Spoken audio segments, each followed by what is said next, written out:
Welcome everybody to the 10th chapter. We have done 2 classes so far on the 10th chapter titled Vibhuti Yoga, where Bhagavan talks about his glories, the glories of divine manifestations. So Arjuna asks Bhagavan about his all the special manifestations. So Bhagavan has manifested as the universe. Bhagavan is both the material and the instrumental cause. So Bhagavan manifests, but Arjuna asks, so please tell me your divine manifestations. And then Krishna says, entire universe is my manifestation. I cannot tell you all the manifestations because they're infinite. I will tell you a select few manifestation, the great things in the universe, which will captivate one's attention and which can be a alambana for the mind to meditate on, be it Himalayas or the river Ganga. All these great things I will now talk about. And Bhagavan starts talking about the manifestation. Okay, so for that, we would like to acknowledge Swami Paramarthananda Saraswati for the traditional rendering of Vedanta as it was done for over 1,000 years, starting with Adi Shankaracharya. We'll say a small prayer. Om Shri Gurubhyo Namaha Sada Shiva Samarambam Shankaracharya Madhyamam Asmadacharya Paryantam Bhande Guru Paramparam. Salutations to the lineage starting with Lord Sadashiva, with Adi Shankaracharya in the middle, and continuing up to our immediate teacher, Swami Paramarthananda Saraswati. With that, we will jump in.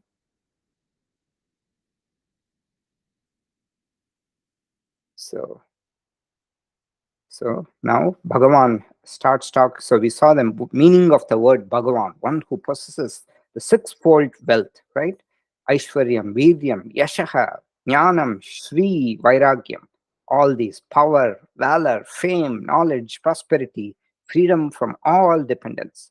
And when Bhagavan first starts talking in 20th shloka, he first starts talking about all the glories. The first thing he says is, I am the Atma that resides in the heart of all beings. The most important thing. He starts with the most important.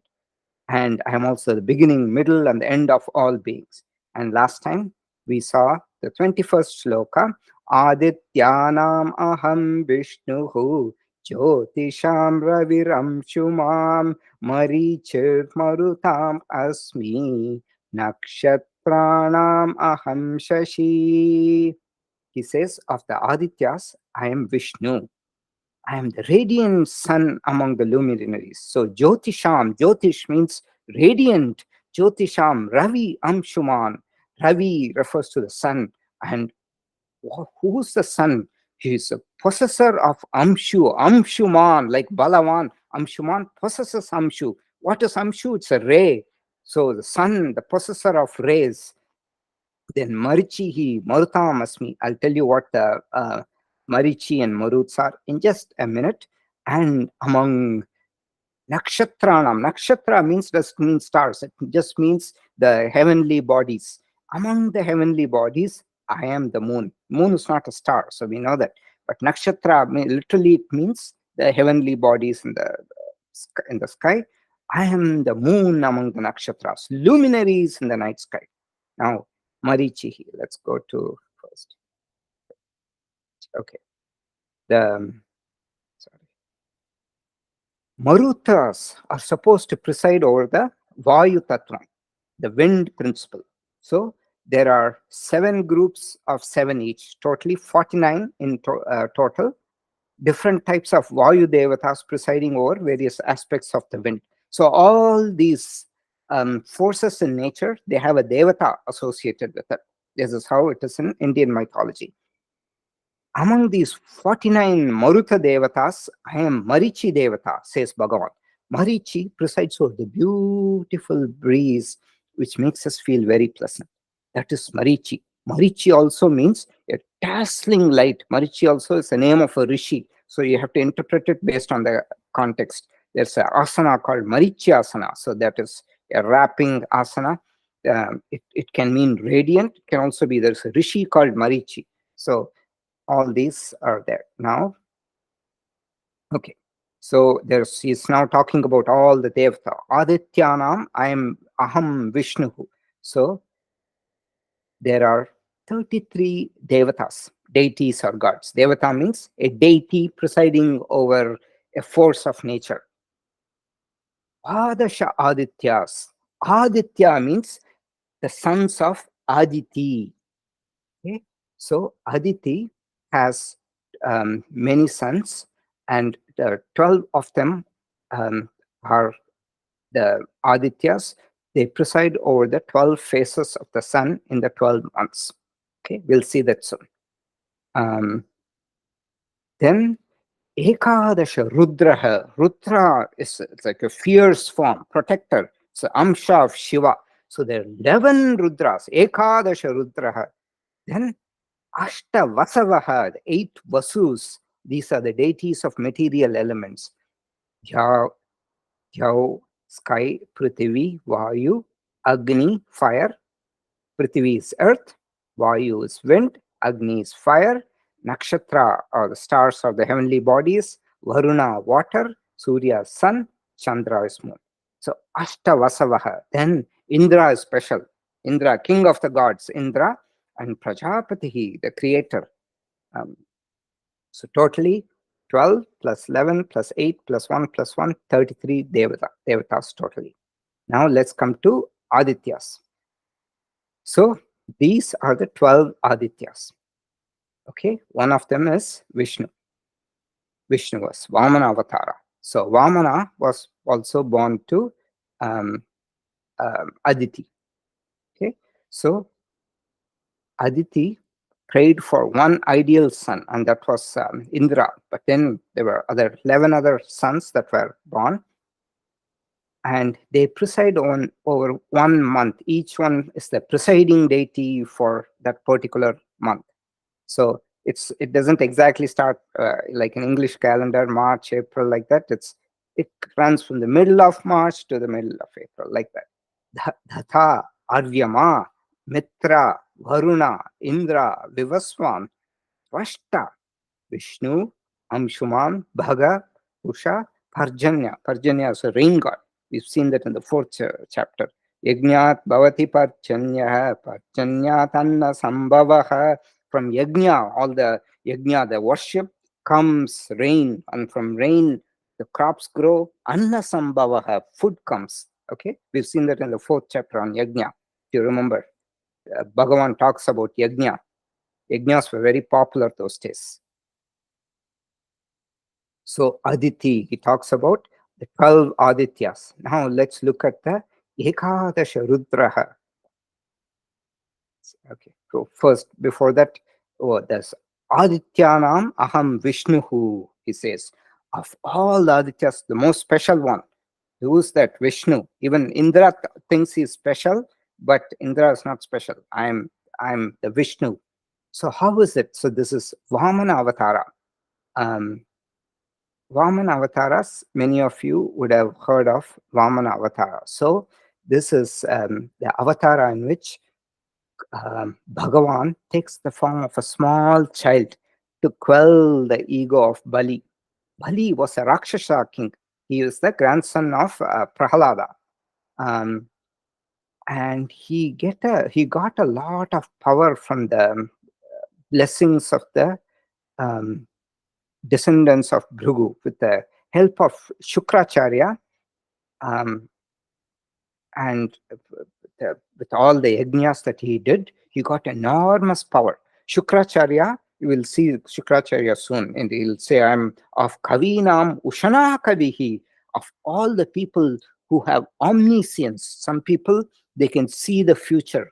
He is Ushana Kavihi. Kavi means those who can see. Kavim Purana Manusha Sitaram. We saw that in the 8th chapter. Kavis are omniscient. They can see into the future also. So of all the Kavis, I am Ushana Kavihi, Shukracharya. Shukracharya was the preceptor of the Asuras.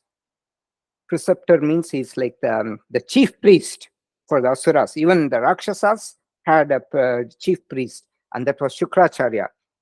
So with help of Shukracharya, Bali gets a lot of powers. So, and Aditi, so I've been talking about Aditi. Aditi's husband is Kashyapa Rishi, great Rishi. And Kashyapa um, and Aditi therefore performed tapas and asked Vishnu to restore the glory of the Devas, because Bali went on a campaign. He conquered the entire heavens, all heavens, everything, three worlds he's taken over. Bali was extremely prideful about his possessions. He thought, I now have everything. He was not a bad king. He was not unfair. He was a just king. But ego was a little high. So, to break the ego and send him to the path of Dharma, Vishnu takes the form of Vamana. It's a small child born to Kashyapa and Aditi.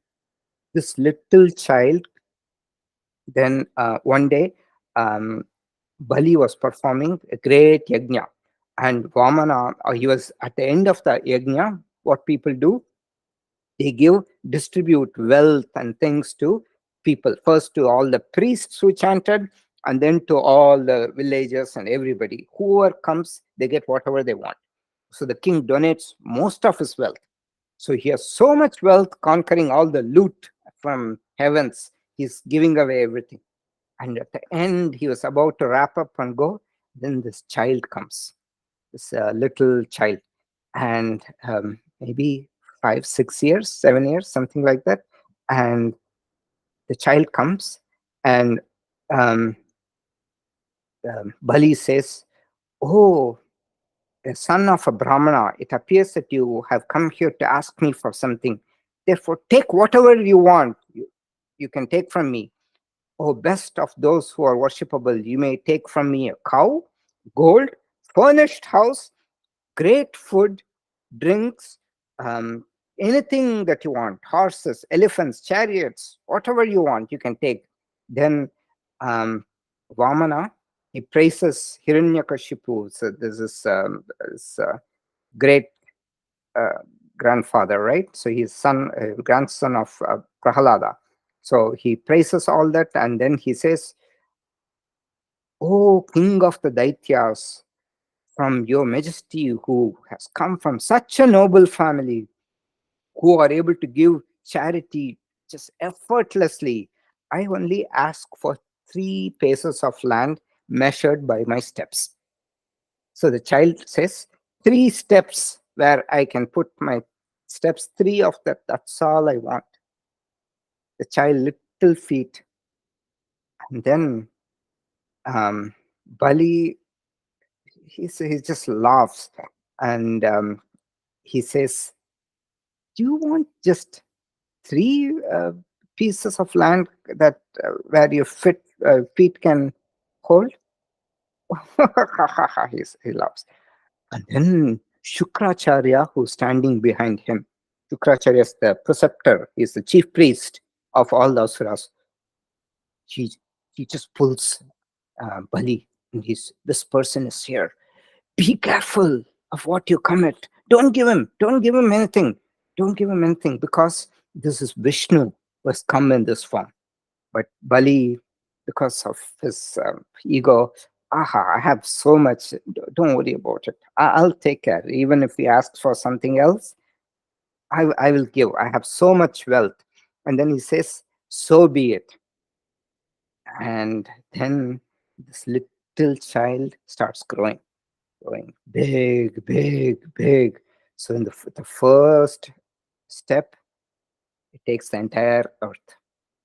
Puts 4 feet on the entire earth. Second step, the heavens. So that's why you see this is Trivikramasana. There's an asana called Trivikramasana. Vamana is also called Trivikrama.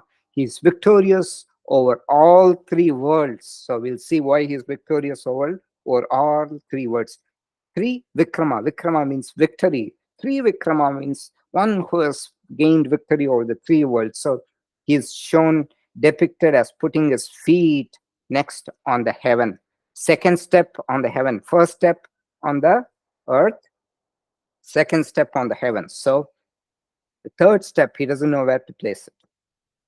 And then Bali says, I offer myself, place it on my head. So Bhagavan places the third step on Bali's head. Not only does he do this place step, he pushes him all the way to the nether worlds, Patalam. So it goes into Naraka, all the Naraka lokas, heavens above and Naraka below, and he pushes him there and he keeps him there. So, and all the heavens were freed of the Bali's rule. So this is Vamana Avatara. So we saw Adityanam Aham Vishnuhu, and then we saw the Maruts of the 49 wind deities. And what else did we miss?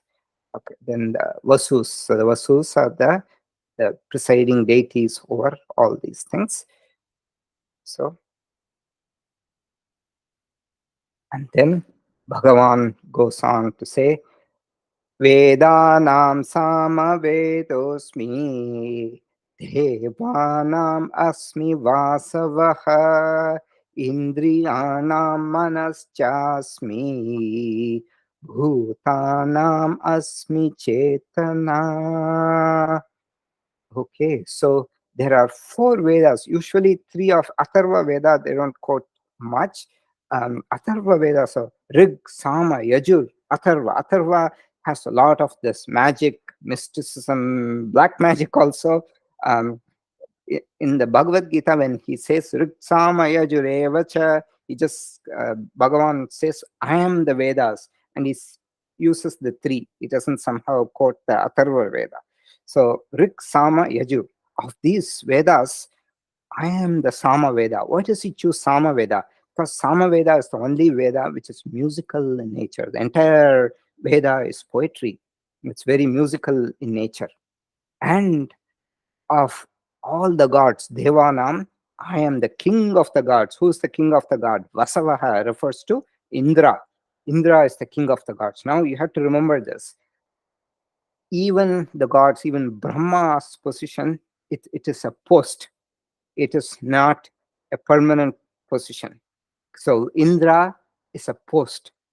There are different Indras who come and rule, which is why Indra is always jealous when somebody performs Ashwamedha Yajna.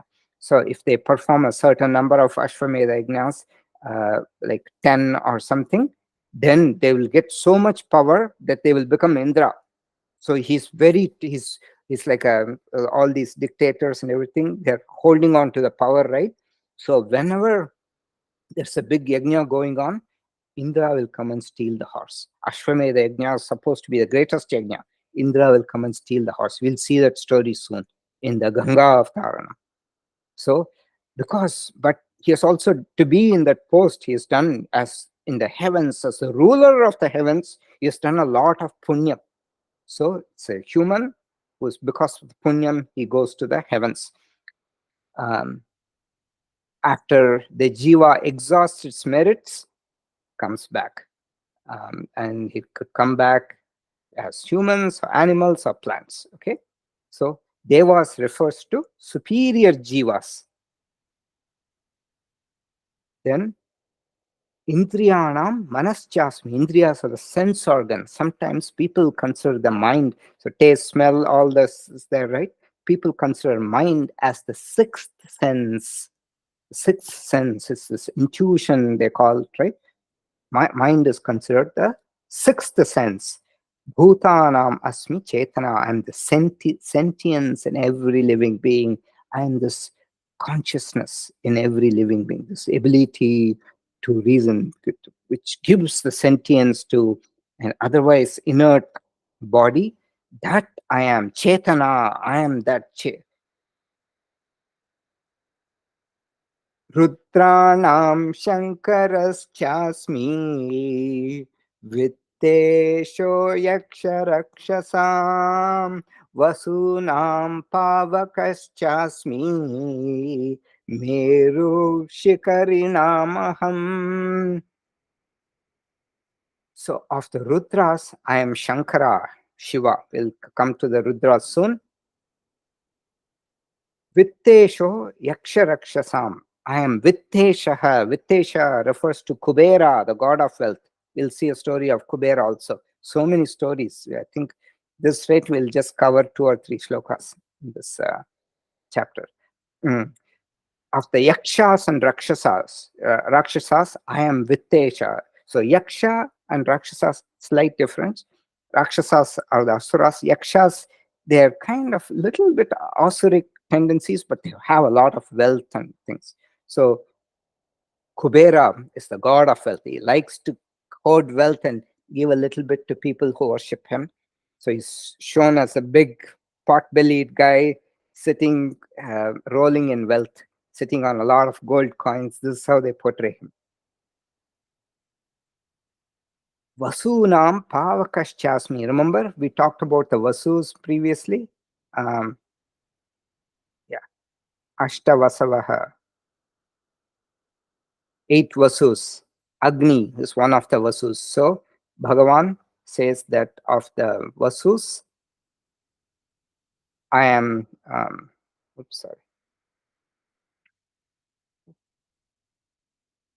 am Agni among the Vasus. And Meruhu Shikarinam Aham.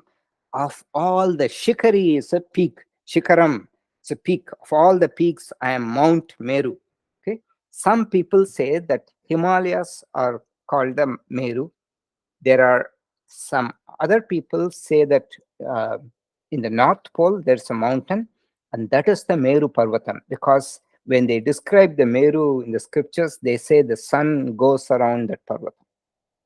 So it has to be either in the North or the South Pole. Somehow, some people think it is a North Pole, and apparently one guy also did a yatra.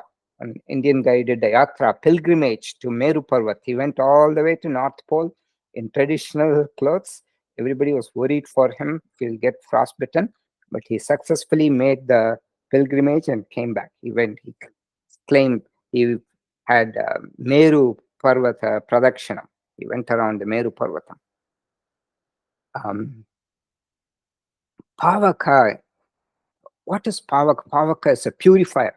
Agni is considered to be the greatest purifier. So that is why in the yoga practice with the asana and pranayama, we stoke the Agni in the body. For those who attended some of these classes, you would know that the Agni, by stoking the Agni, you purify the body, like burning and just cleansing. Fire is a great cleanser. So this Agni cleanses the body. That's why it's called Pavakaha. It's a purifier. Okay. Now the 11 Rudras.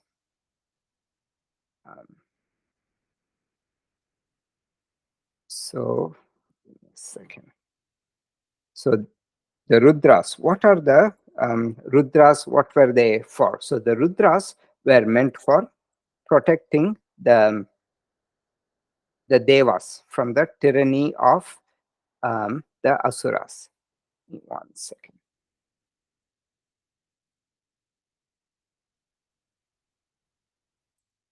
Okay. Okay. So the 11 Rudras are Kapali, Pingala, Bhima. This is not the Bhima of Mahabharata. Virupaksha, Vilohita, Shastra, Ajapada, Ahirbudnya, Shambhuhu, Chanda, Bhava. So these 11 Rudras are meant for protection of the Devas, and they were skilled in combat and warfare. We'll see how the Rudras came about. They decimated the Rakshasas and re-enthroned Indra as the rightful god of king of the gods in the city of Amaravati. Ever since they were, and after that, they were permanently positioned there to fight Rakshasas and aid the gods. So back in the days, the gods were walking freely between heaven and earth, and they always fought wars with asuras, and they were successful. But once Indra, in one such battle, he lost the war. So the Rakshasas, they captured Amaravati, and the gods had to flee from the city. Amaravati is the capital of Indra. And the Devas were full of fear, and out of despair, they went to Maharishi Kashyapa. Kashyapa is, we saw that, right? Aditi's husband. Kashyapa's ashram, a residence, is a rishi, great yogic powers. It's also a school, a gurukula. And Kashyapa, we saw, is also the father of Indra. So Indra was one of the sons of Aditi and Kashyapa. And the king of gods, Indra's dethroned. He complained to his father, Father, please help me. And this is what happened. The Rakshasas were mean. Then Kashyapa was very furious. How dare these Rakshasas? I will teach them a lesson. And he meditated. And he meditated on Shiva. So, and after meditation for a long time, the celestial being Shiva manifested. And Shiva appeared in front, and he was impressed by Kashyapa's meditation. And he asked Kashyapa, what wish do you want? And Kashyapa asked for, he told about this Rakshasas defeating the gods and taking over the city. So he wanted Shiva to be born as his son, to offer justice to the Devas and take back the city. Shiva granted the wish, Tathastu, and Kashyapa bowed to him, and Shiva left. And then when Kashyapa went to his ashram, and soon after that, another wife of his called Surabhi, she gave birth to 11 sons. And these 11 were called the Rudras. They were very strong, fierce in battle. So they were able to vanquish the Asuras and restore the heavens to the Devas. So of the Rudraram, Shankaras Chasmi, I'm of all these Rudras, I am Shiva. Because these are all the Rudras are essentially an Amsha, or a form manifestation of Shiva. Okay, so, and then comes Kubera. So Kubera is shown sitting with like heaps of gold everywhere. And he has nice and chubby from eating all the good food. So Kubera is considered the god of wealth. Swamiji actually tells a story. So once he was making a pilgrimage to Badrinath. So in Badrinath, the temple, the famous temple, there's a small idol of Kubera somewhere there. And it's believed that he blesses people, so they'll have a lot of money if they worship him. So one of these devotees of Swamiji, this person could not go. So this devotee gave a 1 rupee coin to Swamiji. And Swamiji, can you please place it in the altar of Kubera? And Swamiji took it, and okay, I'll do that. And then this person says, but Swamiji, you have to get it back after placing it in the altar, because only then it will multiply. This 1 coin will multiply into 1,000,000 coins, and this person can be a millionaire in rupees. So this is how Indian people like Kubera, because it's the bestower of wealth. If you pray to Kubera, you will get wealth apparently. So Kubera of the god, and the god of wealth of the Yaksha. He's still a Yaksha. He's not a Deva, because his mind is not pure. He's a Yaksha. Yaksha Rakshasam Aham Kuberaha. Okay. Purodasam cha mukyam vidhi partha bruhaspatim senaninam aham skandaha sarasam asmi sagaraha. O Partha, know me to be Brihaspati, the foremost among priests. Among the military generals, I am Skandaha, Kartikeya. Among the bodies of water, I am ocean. Purodasam cha mukyam mam vidhi partha Brihaspatim. Mukyam Purodasa, the most important Purodasa is Brihaspati. Puraha, the word Purodasa comes from Puraha Datte, the one who is placed in the front of a yajna, is a chief priest. This person guides somebody to do the ritual. So this is Purodasa, or a priest or a general council, is called a Pura Datte, in the front, Puram, in the front, that they placed. So Purodasa is a priest who's placed in the front of a worship yajna to conduct the yajna. I am Brihaspati, the general council and the priest of the Devas. We saw Shukracharya, the priest of the Asuras, and we saw Brihaspati. They're both brothers. One went to the Devas, the other went to the Asuras. And then Krishna is covering all fields, right? So he has to tell who's the commander-in-chief of the Devas. I am Skandaha, I am Kartikeya, of all the military generals. Skanda means leaper or attacker in the Sanskrit language. So he's known to carry a veil, which is a spear, and he is known to just pounce and decimate all the asuras. So he's the commander-in-chief of the Devas, Skandaha. So this is Skandaha seated on a peacock with a spear. Okay. And then we saw Sarasam Asmi Sagaraha. Among the Sarasaha means bodies of water. Of the bodies of water, I am Sagaraha. I am the ocean. So now we'll come to the story of Sagara and Ganga Avatar. So, and later of all the Nadinam Aham Jahnavi, he'll say, of all the rivers, I am Jahnavi, which means Ganga. And we'll see why Ganga got the name Jahnavi. So there are two stories I'm going to combine into one. So please pay attention. Later I won't tell that. And there are many stories here. So different names, Sagara, Ganga, everything is covered here. So this is the story of a Ganga Avataranam. Avataranam means to descend. Avatara, it's to descend. When Bhagavan, we fall because of our karma, we fall into the earth. But Bhagavan, avatarati, avatarana means to descend. So Ganga descends into the earth. We'll see how the ocean was formed and how Ganga descended into the earth. Now, I have to warn you that this is a long, long, long, long story.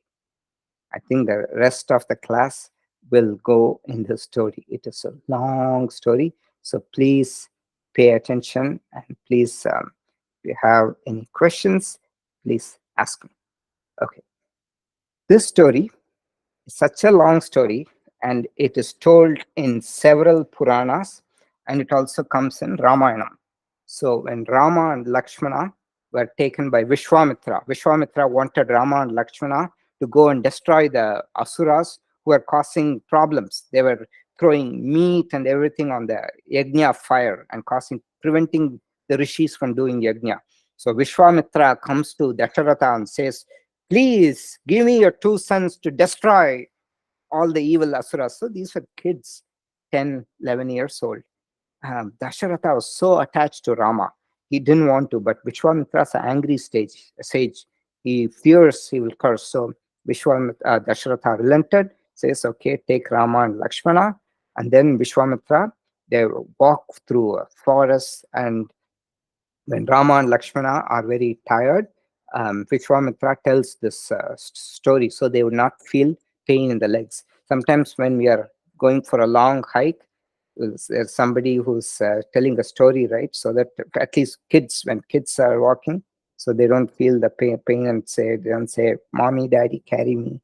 So like that, Vishwamitra is telling a story so they don't feel the pain in the legs. This is Ganga Avataranam, the arrival of Ganga from the heavens to the earth. Avataranam, as we saw, means coming down. The story also occurs in the Puranas with slight changes. There was a Raja called Sagara Raja, Sagara, and he had many children. And the children were called Sagaraha, like Kunti's sons are called Kaunteya, and Dhritarashtra's sons are called Dhartarashtra. We saw that in the chanting, Dhartarashtra. So Dhartarashtra. So like that, Sagara had many children. So it's only Purana, it's a legend. Puranam, Itihasam are different. Purana is just a plain legend. I'll tell you the number of children he had. Don't get a shock.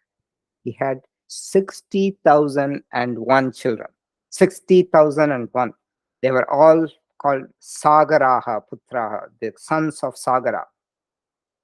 And there was one Putra who was called Asamanja. Normally, at least in Tamil language, the word Asamanja means an idiot. But this person was not so much of an idiot. May not be the smartest person, but he was not an idiot. But the word Asamanja, somehow in some of the South Indian languages, it's used to represent an idiot. And the Sagara Raja wanted to perform a Ashwamedha Yajna. So Ashwamedha Yajna is Yajna, like where the horse runs, free reign, wherever it goes, that kingdom will belong to the Raja. So those people can fight back or surrender the kingdom. So that's how one should defeat all the kings on whose territory the horse runs, and finally they will consider to be victorious in the Ashwamedha Yajna. This is the greatest yajna for kings. And as I said, Indra is always jealous. Indra gets frightened when the Ashwamedha Yajna was done, because anybody who does 100 of these yajnas gets qualified for the post of Indra, because it's such a great merit, and his position is threatened if anybody does a lot of yajnas. Therefore, Indra's job is to scan the earth for anybody doing yajna, and he will stop it. And therefore, generally what he does, if anybody does Ashwamedha Yajna, he steals a horse. And this horse was also stolen by Indra. But Indra comes in some other disguise. So naturally, so all these 60,000 sons, other than Asamanja, they start trying to find out who stole the horse. And so one person he comes in a different disguise. So he finds out, oh, this person has stolen the horse. So they gave chase to Indra. Indra, what does he do? He tries to run everywhere, but these 60,000 people are on his heels. So Indra goes to Patala Loka. He goes into the nether worlds. And there, so they start digging a huge hole to get into the nether world. 60,000 people start digging. And this huge pit, water started filling this pit. And this water in this pit was called Sagaraha. Sarasam Asmi Sagaraha. Huge reservoirs of water. I am the ocean. Sarasa means reservoir of water. So that's how it got the name Sagaraha, because Sagaraha, the sons of Sagara, dug this hole and created this ocean. So that from that ocean got the name Sagar. Okay. Then, okay, story continues. It's not the end. It's a long story. I warned you. We'll go to the rest of the class. So the 60,000 people go into Patala Loka. Somehow they dig up a hole big enough and they go into Patala Loka. Indra knows he cannot run anymore. So Indra is always cunning. He does this trick. He saw Kapila Rishi meditating. So he goes, ties the horse near Kapila Rishi, quietly ties it, and he takes off. Then the 60,000 people come and they find Kapila Rishi meditating and the horse nearby. They naturally assume this Kapila Rishi came in some other disguise, stole the horse, now he's meditating. So they create a big ruckus. Oh, you thief, this, they tell Kapila. Kapila was in deep meditation. And then his meditation gets disturbed. He opens the eyes out of frustration. And because of his tapobala, all the 60,000 sons of Sagara, except for Asamanja, who is not here, they get burnt into ashes. So all of them are gone. Like because of his, it's like electrocution, it's called spiritucution. Because of spiritual powers, they're all gone. The one son, Asamanja, that was remaining, he follows he sees where these people have gone. He knows they've dug a hole, so he follows the same route, and he comes to Kapila Maharishi. He sees the horse, and he sees piles of ash, 60,000 piles of ash before Kapila Rishi. So he patiently waits. Unlike the others, he doesn't start shouting at Kapila Rishi. He waits, and when Kapila Rishi opens his eyes, he prostrates before Kapila Rishi. So Asamanja was not a total idiot. He knew how to respectfully approach a rishi. And then he asked what happened, and the rishi tells this is what has happened. And then he kind of begged the rishi, please do something so their jivas can go get freed, because they were killed in a very inauspicious way. So he's fearing that their jivas may not be able to successfully go to their next lifetime. And then Kapila Muni said they can only be saved by, the jivas can be saved by Ganga Jalam. Saved means not reviving the human form, but for their jiva to successfully go on to the next body. So Asamanja came and told his father Sagara that Ganga Jalam, Ganga at that time resided only in the heavens. It didn't come onto earth. So only Ganga, it was not in Kashi or any other place, it was in Devaloka. And only Ganga can do this.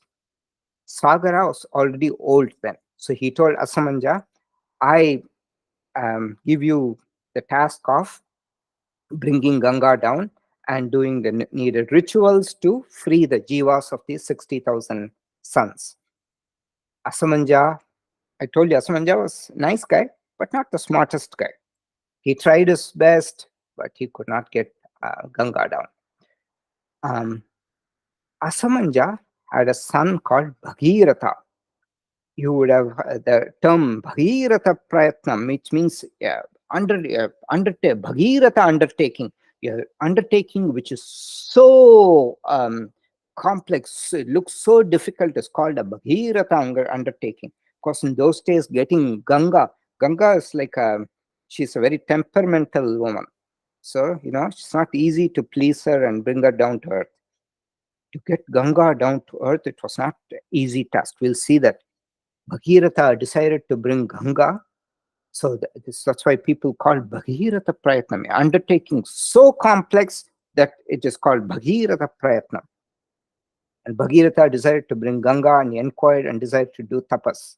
He invoked the grace of Ganga Devi. Finally, Ganga Devi said, I am willing to come down, but you cannot, nobody can withstand the force, my force with which I come down. I will come as a torrent. With such force, everything will be destroyed. So it's like a waterfall from all the way from heavens. Therefore, nobody can withstand it. Earth itself will get destroyed. The only one who can withstand is Shiva. He can cushion the Ganga in his jata. Shiva has this matted locks. I can comfortably descend into the locks and then flow out of that. So she told him to propitiate Shiva. So Bhagiratha, what does he do? Again does tapas. He starts tapas to propitiate to Shiva. He did it for 1,000 years. Previously 1,000 years for pleasing Ganga. Now 1,000 years for pleasing Shiva. So another 1,000 years he did, and after that Shiva comes, and then Shiva was pleased, and he says, I offered to receive Ganga Devi. And Shiva also knows Ganga is a little arrogant. This is like one of these beautiful women. She's a little arrogant. So Shiva also wanted to teach her a lesson. He always knew this. Ganga, he has in his mind, she has huge ego. I will teach her. Okay, good opportunity for me to. I will two birds in one stone. I'm going to grant my devotee his wish. I'm also going to fix Ganga's ego. So, and Shiva did not use any special place. He desired to use his jata. And Ganga Devi came. Shiva received Ganga in his matted locks. And not only that, even though Ganga was, she was a vast river, right? So she just disappeared into Shiva's locks. Nothing would come out. And Shiva went to do his tapas. Now, Shiva totally forgot about it. Now he's happy that Ganga's ego was controlled because now she's in his locks. But Bhagirtha was in trouble because his only purpose is to bring Ganga down. Again, Shiva started meditating. But if you do meditate Shiva's tapas, like what happened to Kapila Muni, whose tapas was disturbed, he feared that Shiva will open his third eye and burn him to ashes. So again, he starts doing tapas. And Ganga was also getting suffocated in the Shiva's matted locks. So she also started praying to Shiva. So both of them started praying. And then finally Shiva,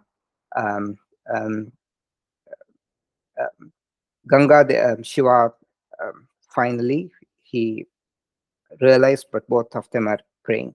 So there is a symbolism behind this story. Ganga Devi represents Brahma Vidya. And Ganga Devi coming out of Shiva's head, slowly Shiva releases, trickle, like a small trickle coming out of his matted locks. So gently it falls on earth. That huge gushing torrent stored in the matted locks now gently flows out. So Ganga Devi represents Brahma Vidya, the knowledge of the Brahman or the consciousness in the body. And Ganga Devi coming out of Shiva's head indicates the knowledge coming down to the earth from the Lord's wisdom. It is that very little, because this torrent people can't understand. So in small form, like Bhagavad Gita and all that, it comes out of Bhagavan.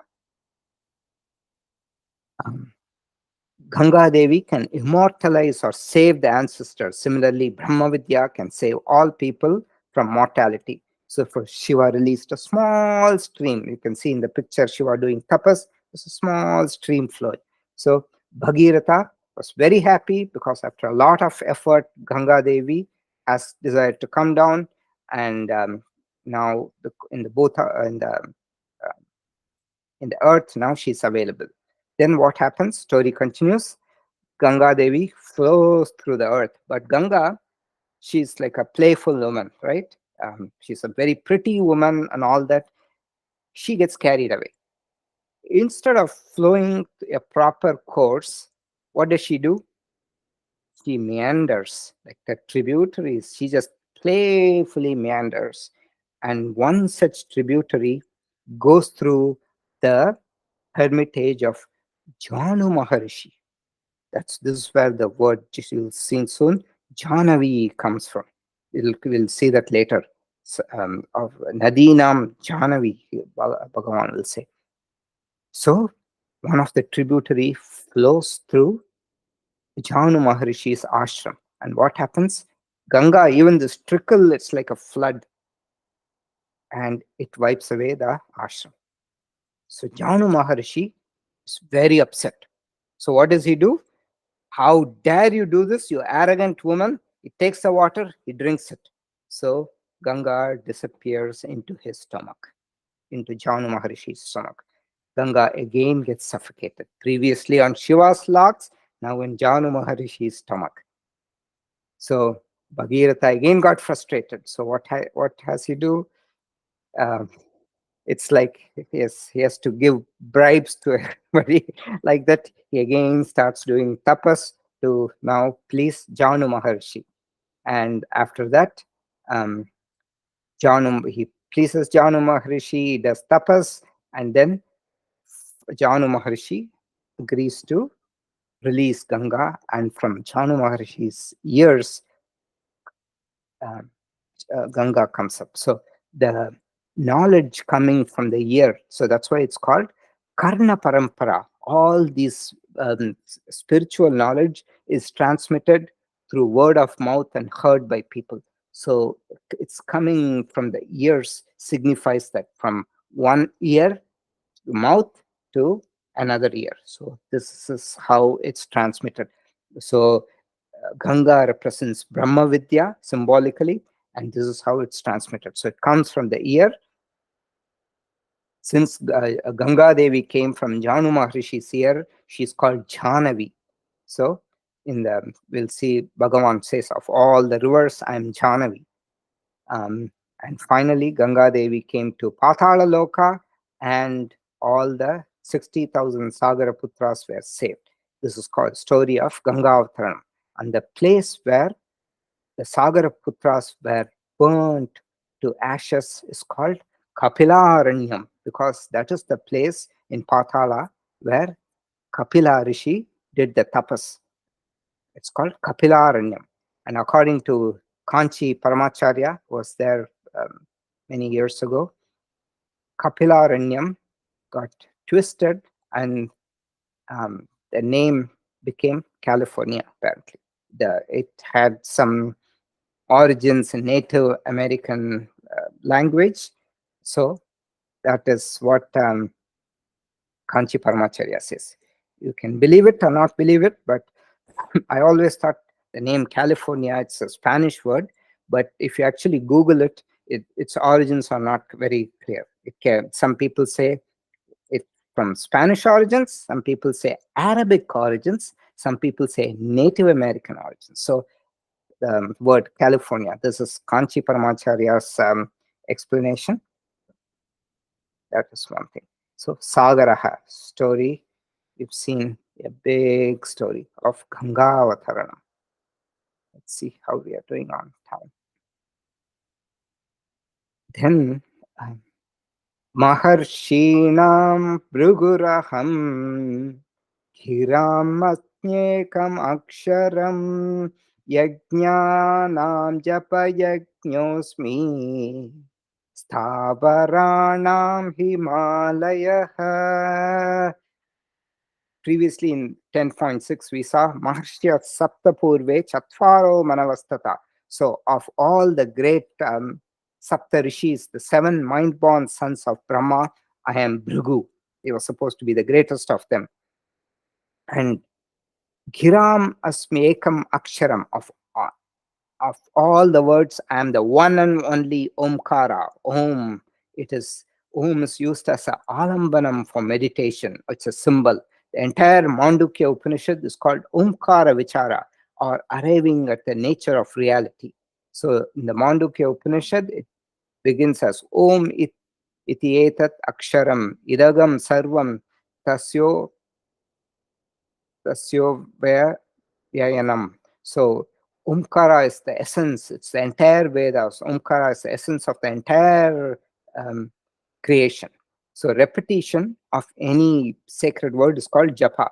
So of all the yajnanam, I am japa yajñosmi, because japa is a repetition. It is considered a yajna. A great yajna is worship done for a higher cause, for the overall well-being, and you also get some powers from that. Of all the yajnas, japa yajna, it's recitation. But in the previous chapter, he says of the greatest of all yajnas is jnana yajna.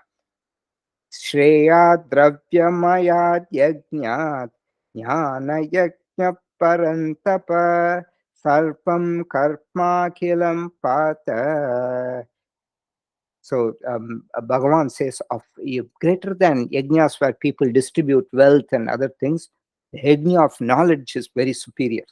So there he says jnana yajna is superior. Now here he says japo yajna, I am of all the yajnas, I am japa yajna. Why is there this conflict? Because jnana yajna certainly is great, but how many people can do jnana yajna? How many people have the intellectual capacity to study all the scriptures? Not many. He's choosing japa yajna because japa can be practiced by everybody. You don't need to study, you don't need to even be illiterate, right? So yajnanam japa yajñosmi. And here it looks like Krishna is jumping from one topic to other, but it is for the meter that things are arranged in a certain way. Okay, understood? Now we saw Bhrigu, right? So we have to tell a story of Bhrigu. So one more story. I'm wondering whether to tell the story now or in the next class, because we have 5 more minutes. This is also not a very long story as Ganga Avtaranam, but we have to, I'll probably tell that in the next class. And with this, we will stop the recording and we'll do the chanting. Not much progress today, just 3 shlokas or 4 shlokas.